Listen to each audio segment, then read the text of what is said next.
back to the Diabetic Diet Show. Today's show is chicken pepper rice with zucchini and Italian pesto.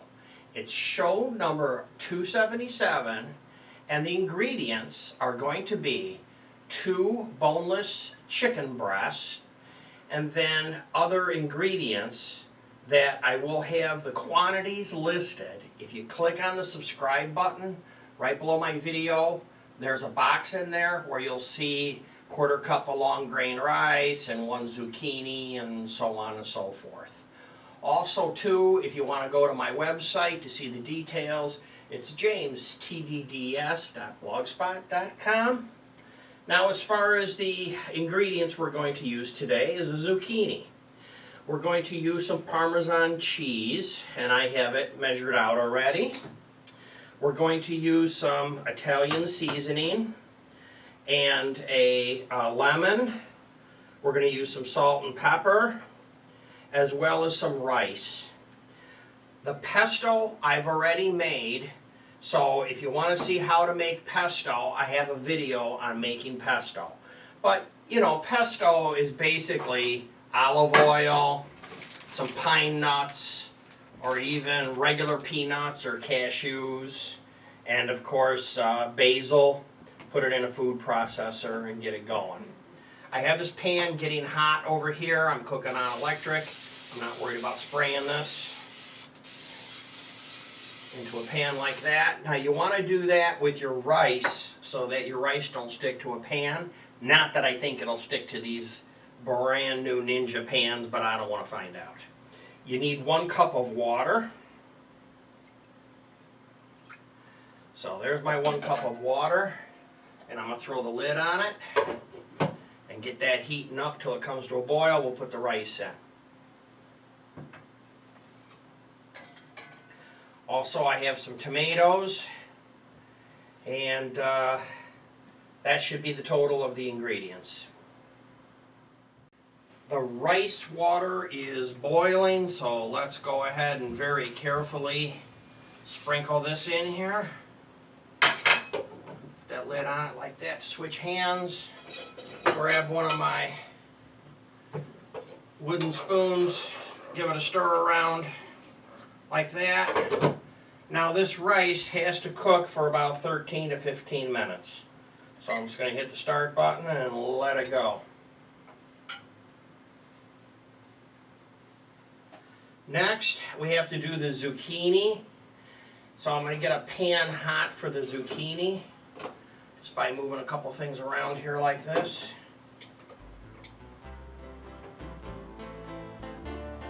Let that go. Let's get some olive oil in here.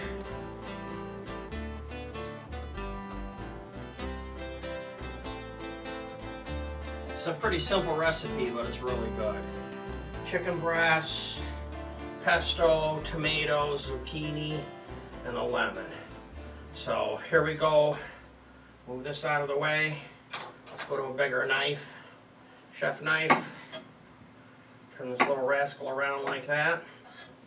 I'm basically going to make silver dollars on this.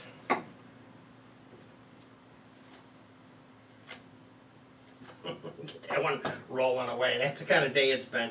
Should have been here a couple minutes ago when I opened up the cheese and threw it all over the kitchen. That was interesting. That'll need a little extra cleanup. Barb's laughing. It was pretty funny. Too bad I didn't have the cameras rolling then. That would have been a good one for the blooper reel. Just goes to show you what a fantastic cook I am. You know, I'm not a chef. I'm just a cook. I'm not making anything fancy. I'm just cooking dinner for Barb and I. And this one is going to be a really good one. Chicken breast with that pesto. I love pesto. And if you like pesto as much as I do, after you see this video, go check out my how to make pesto video. I have some variations on it using cashews, peanuts, or pine nuts. It's pretty good. So now here is my zucchini. And zucchini is one of those things like squash. I really like it a lot. Really adds to the meal.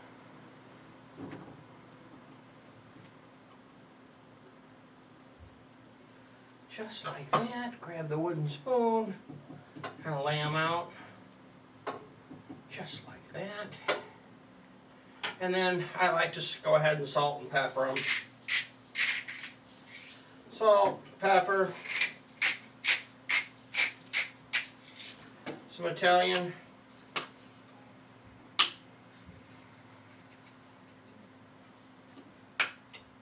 Get these zucchinis going.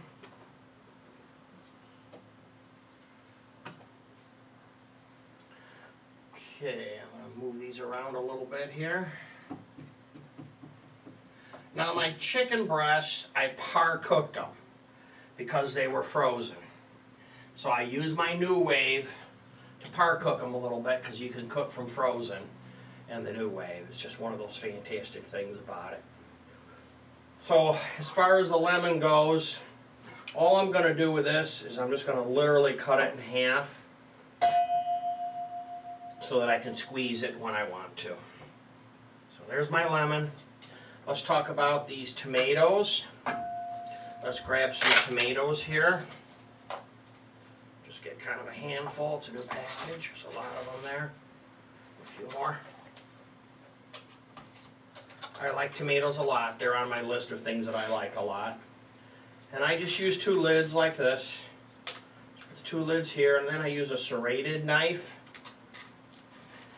and try to cut across without cutting myself. Longer knife works better. I've heard people have told me they use a bread knife too. So this, just like to cut like this.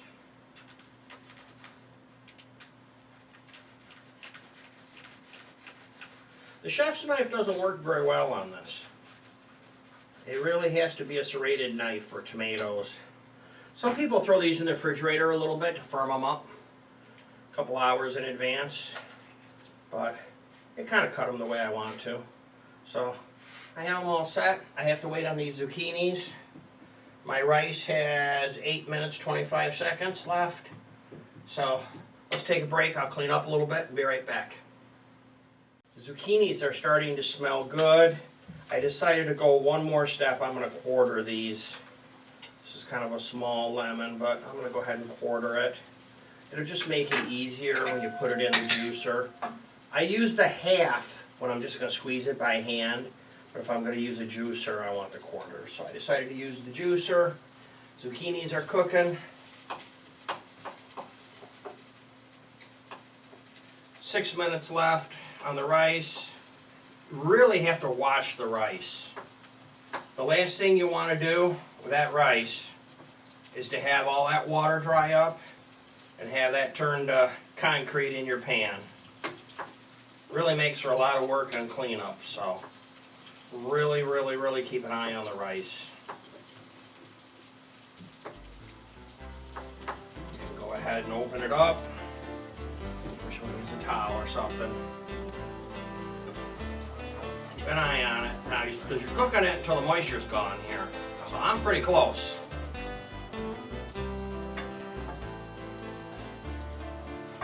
With 5 minutes left, that rice is looking pretty close. I'm going to go ahead and turn the heat down now. Turn the heat down to medium. This infrared cooker that I'm using, you have to pretty much cook somewhat near high, and it just doesn't really get overly hot. That's one of the things I like about it. And you know, in some countries, in a lot of countries on the other side of the ocean, this is what they use to cook their meals on. You know, some people like me, I use it out here on my island because it's more convenient than using the stove, but in a lot of countries, this is what they have to cook their meals on, and it works rather well. So this particular one is infrared.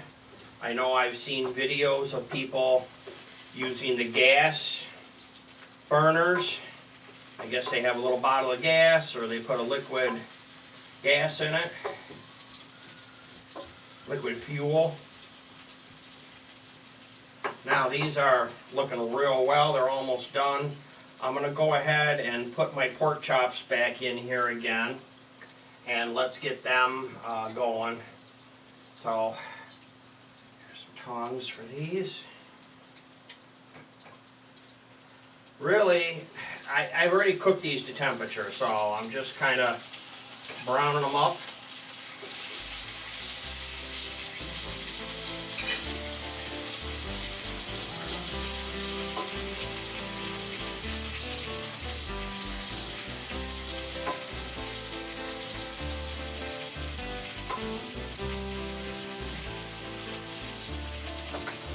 I'm going to go ahead and drop in my tomatoes. I love tomatoes in there. They just give it such a really good, sweet flavor. And you know, I don't even buy the big tomatoes. Everything I do with these little cherry tomatoes. For one thing, they last a lot longer in the kitchen. You know, food is funny. If you don't use it, you're going to end up throwing it out. So you might as well use something that lasts a lot longer. And the little cherry tomatoes are what lasts. So pretty much all I buy. And if I was going to do some hamburgers and I needed some slices, or you know, if I really needed slices for BLTs, I wouldn't be opposed to buying a big tomato. But I would buy it specifically for that task, and I would use it right away. I wouldn't let it sit around the kitchen. You know, I tend to buy food a week in advance because I'm writing recipes and doing things. And I have been really lucky lately. I've been getting my produce at level 1. It seemed like at the end of summer all the produce was, I don't know, level 3 and worse. It was, you know, it was ripe and it was ready to eat the minute you bring it home, and if you let it sit for a day or 2 or 3, you're in trouble. So the other thing I've been doing is I've been refrigerating a lot. I have my lemons in the refrigerator and all the zucchini and stuff. I'm keeping it all in the refrigerator. It seems to help. I don't put the tomatoes in there because they told me at the grocery store not to refrigerate tomatoes. I'm leaving my potatoes out, my garlic is out. So that's pretty much everything else I'm refrigerating. Now, here is my basil.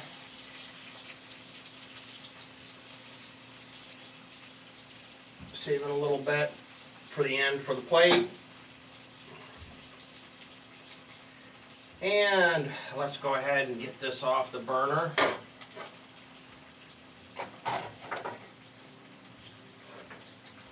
Turn this off.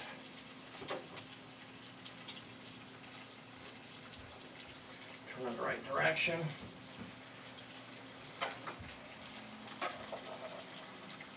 Cut the rice before it burnt. This one is a success. I burnt some rice a while back. I didn't tell anybody, so keep it a secret. Wasn't watching it. Trying to do other things. Now you can put this rice on the plate and then do it as a bed and put the stuff on top if you want, or you can mix it all in.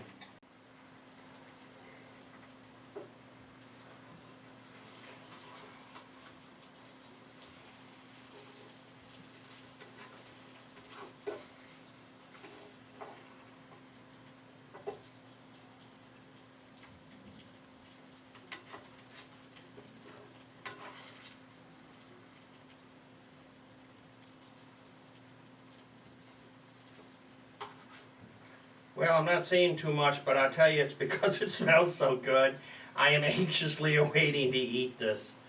This looks fantastic. You can put a little bit more basil on top if you want, just like that to top it. And then cheese. Put a little bit of cheese on top. I wouldn't go a lot. I wouldn't go crazy with this. This is a 2 cheese mix. This particular one that I did here, I did the Parmesan and I did the Pecorino. So one of them is goat's milk and the other one is sheep's milk, and they are really good. So this is what it looks like. Thanks for joining me. stopping by to cook with me today. All the ingredients and everything, just click on the subscribe button and then you'll see the ingredients down below my video. So, talk to you soon. Goodbye for now.